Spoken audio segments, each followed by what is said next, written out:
Assalamu alaikum students. We are here once again together to learn glossing in L2 और second language. What is glossing? हम इसमें पढ़ने जा रहे हैं जी glossing क्या होती है और second language learning में इसका क्या रोल होता है, किस तरह से हम gloss कर सकते हैं किसी भी book को, किसी text को, किसी भी written material को.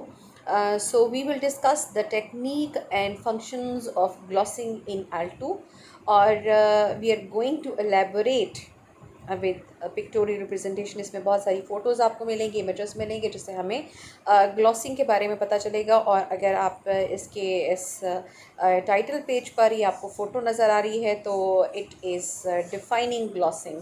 तो अभी हम आगे चलते हैं जी. Let's discuss the glossing. और अभी इसमें स्पेशली हम जो एक चीज़ करने जा रहे हैं रिलेटेड टू योर सिलेबस, और वो है जी glossing the folk tales.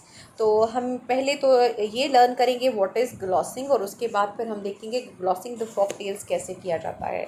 So let's start with the lecture.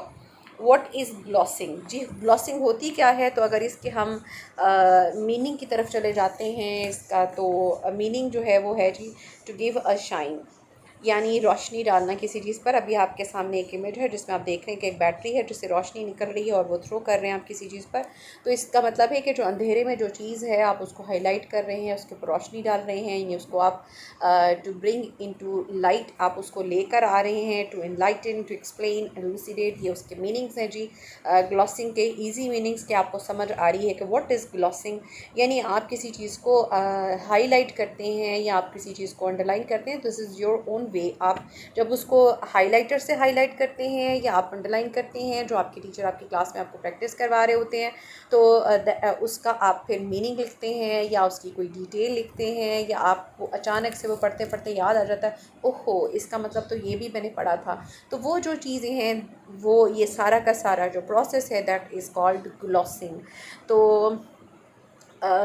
इसमें क्या होता है, तो इसकी अगर हम डेफिनेशन करें तो डेफिनेशन जो है वो ये है कि जी glossing is to provide interlinear explanation for words और फ्रेजेस, यानी कि डिफ़िकल्ट वर्ड्स हैं या डिफ़िकल्ट फ्रेजेस हैं, आप उनकी इंटरलीनियर एक्सप्लेनेशन जो है वो कर रहे होते हैं, and that is called glossing. और इसको एनोटेशन भी कहा जाता है. बहुत बार आपने एनोटेशन का वर्ड पढ़ा होगा, बट आपको समझ नहीं आती होगी व्हाट इज़ एनोटेशन. तो एनोटेशन क्या होती है, इनफैक्ट ग्लॉसिंग इज़ एनोटेशन के, जिसमें आप डिफ़िकल्ट वर्ड्स को मार्क करते हैं, किसी भी तरीके से मार्क कर सकते हैं. आप उसको अपनी कॉपीज़ पर लिख सकते हैं, नोट आप अपनी बुक के पेज पर लिख सकते हैं, मार्जिन पर लिख सकते हैं, जो आपका हेड ऑफ़ द पेज है या बॉटम ऑफ़ द पेज है आप उस पर लिख सकते हैं, या आप सेपरेट एक पेज पर लिख सकते हैं, या आप स्टिकी नोट्स जो हैं उनको यूज़ कर सकते हैं.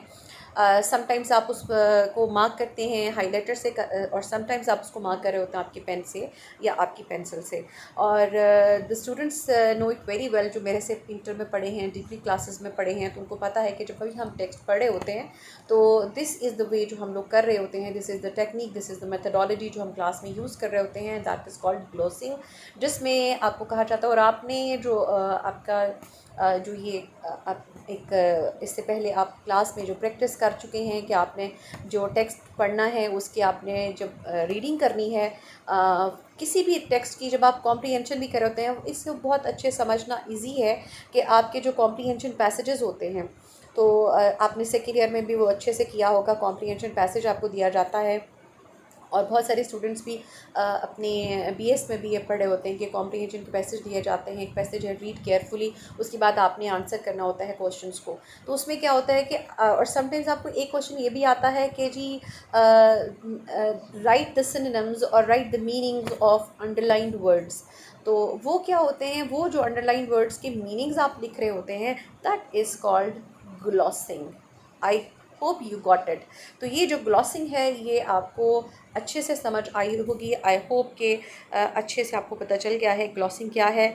तो आप ये नहीं कि जो आपने अगर आप अपनी पुरानी बुक्स खोलते हैं और आपने उसमें गंदा किया हुआ उसको, मीन्स के इन अदर वर्ड्स, तो आपने उसको उसके ऊपर बहुत सारे नोट्स लिए हुए हैं, टीचर ने जो आपको बताया कोई डिफ़िकल्ट वर्ड आपने सोचा कि ये तो मैं भूल जाऊँगी. और समटाइम्स तो बहुत सारे स्टूडेंट्स ये करते हैं कि उसकी प्रोनाउंसिएशन भी लिख लेते हैं, और वो प्रोनाउंसिएशन समटाइम्स तो L1 में लिखते हैं, यानी उनकी अपनी जो मदर लैंग्वेज होती है उसमें लिख रहे होते हैं, और समटाइम्स वो L2 में जो उनको बहुत ईजी आ रहा होता है वो मीनिंग वो उसमें लिख लेते हैं.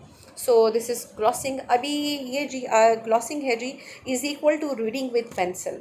तो अब ये कैसे हो गया जी, glossing is reading with pencil. तो अगर आप इसका इमेज देखिए तो आपको नज़र आएगा एक पेंसिल है जिसके हेड पर आपको बहुत सारी जो है बुक्स नज़र आ रही हैं। मीन्स के इंसाइक्लोपीडिया है आपकी वो जो पेंसिल है, ये वो पेंसिल है कि जिसके साथ आप वो कुछ लिखते हैं जो आपने किसी दूसरी बुक में भी पढ़ा है।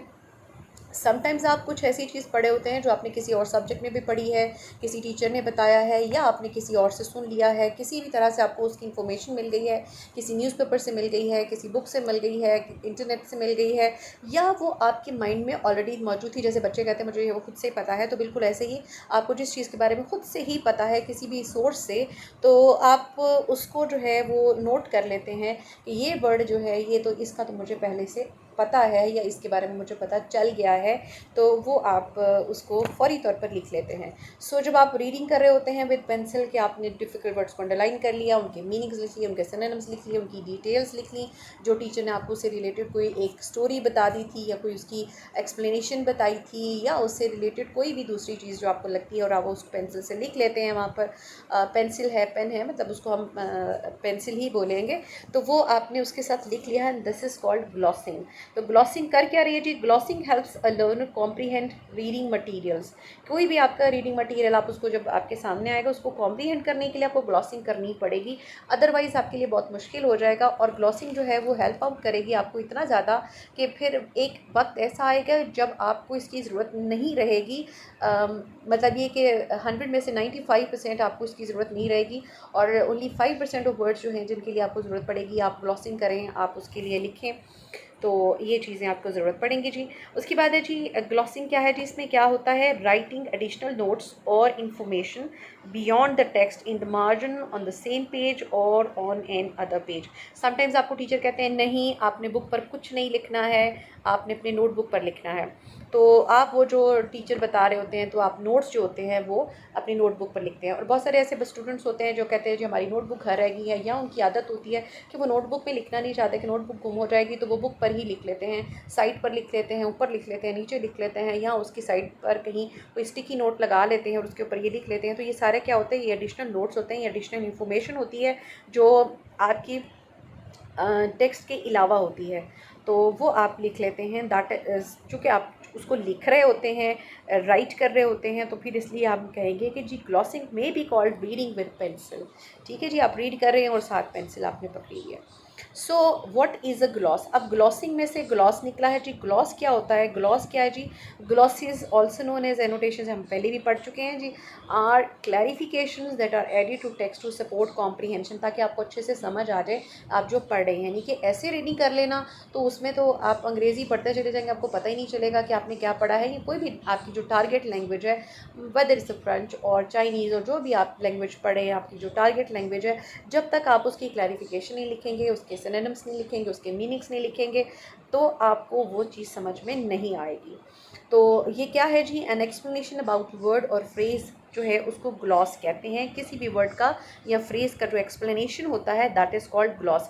अब इसकी बड़ी इजी एग्जांपल है, वो क्या है जी, your reading a gloss on the word gloss. अभी तक मैंने आपको बताया है, this is also a gloss, जो आप ग्लॉस के बारे में ग्लॉस पढ़ रहे हैं।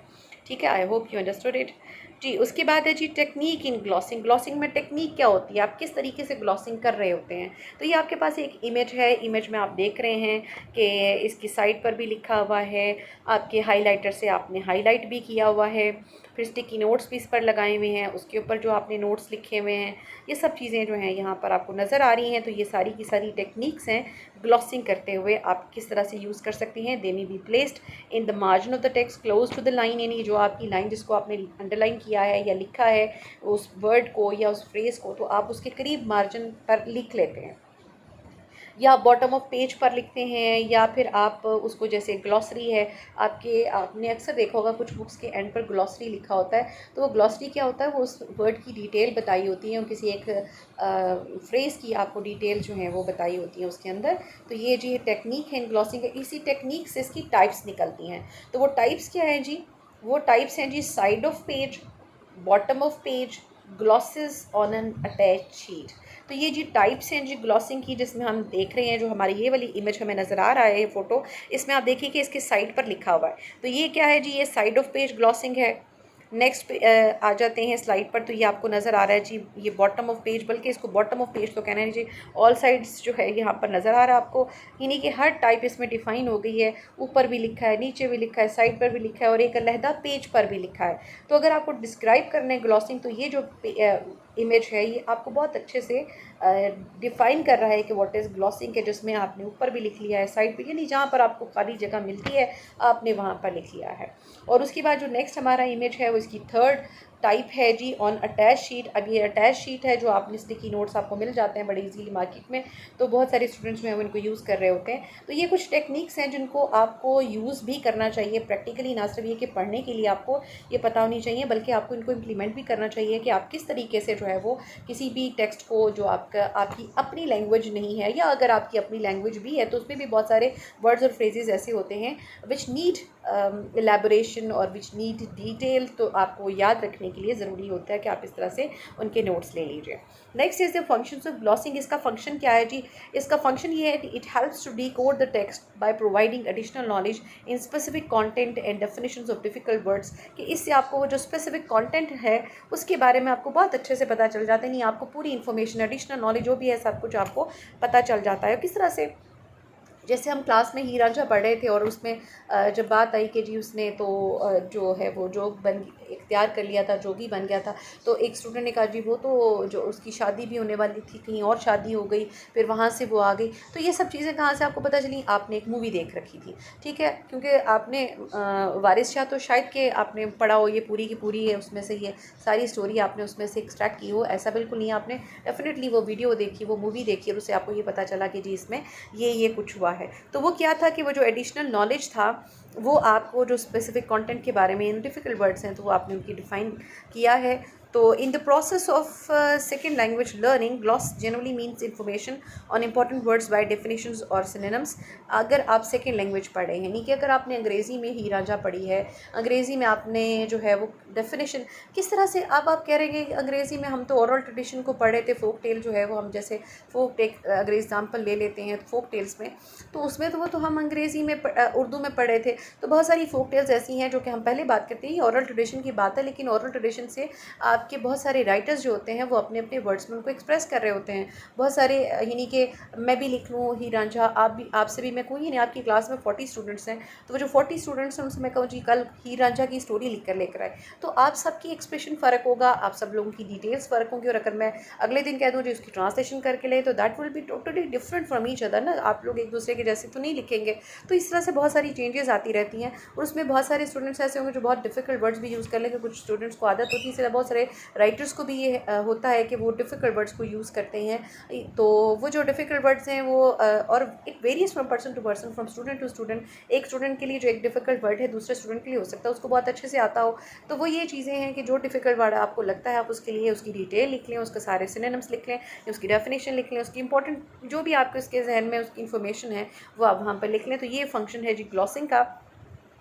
तो इन फंक्शन से जो लर्निंग आउटकम हो रहा है ग्लॉसिंग से, वो क्या है जी, comprehension and aid vocabulary learning, यानी ये दो चीज़ें इन्हांस हो रही हैं। आपकी कॉम्प्रीहेंशन लेवल आपका इन्हांस हो रहा है, और दूसरा आपकी वोकेबलरी जो है वो इन्हांस हो रही है, यानी आपको बहुत सारे नए वर्ड्स, आपने एक वर्ड को ढूंढा है, पहले आपने उसका कॉन्टेक्चुअल मीनिंग गेस किया। जैसे कि क्लास में भी मैं आपको प्रैक्टिस करवाती हूँ कि जी अगर आपने करना है, पढ़ना है, तो सबसे पहले उसका कॉन्टेक्चुअल मीनिंग जो है वो गेस कीजिए।